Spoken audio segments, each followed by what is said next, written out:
Hi friends, in this video we can learn what are the data types in C language and what is the size of each data type. So what is data type? Data type is actually what is the data we are actually holding.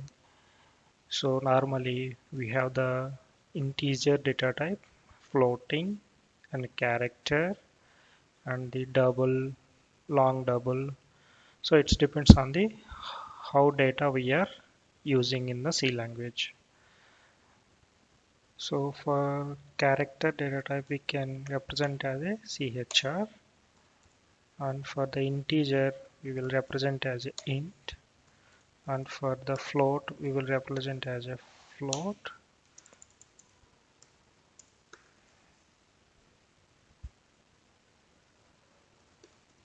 and double.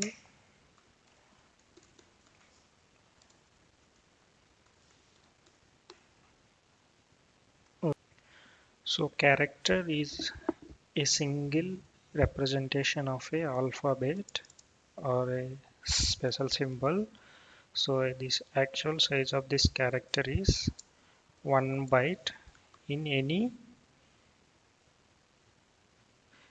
mission like 32-bit, 64-bit or any mission.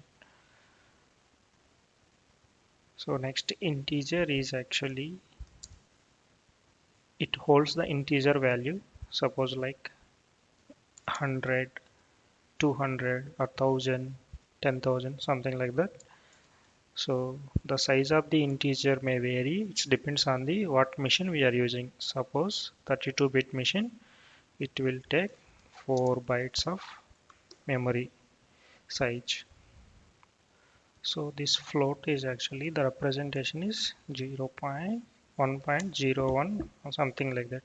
So here see integer is a normal value and float is actually it's considering the after a digit the decimal value. So the float value is depends on the machine architecture size. If it is 32-bit, then it will also hold 4 bytes of information. It's required 4 bytes of memory to hold the float value. If we want to hold after a digit, if you want to hold 15 decimal number, so then we go for the double, and if you want to hold more than 15 decibel like 19 decibel and all, so it's a huge number, so that we go for the long double. So normally for the double it will take at least 8 bytes of memory to hold that value, and for the long double it will take 10 bytes of memory to hold the long double value because it has a more precision values. So these are the common data types normally we use in the C programming language, and these are the data type sizes. It depends on the what kind of machine architecture, if it is a 16, 32-bit, 64-bit, 128-bit, something like that. It depends on the mission. So this integer float double the size of the data type may vary. So that's all friends. In next video we can see another C important concepts.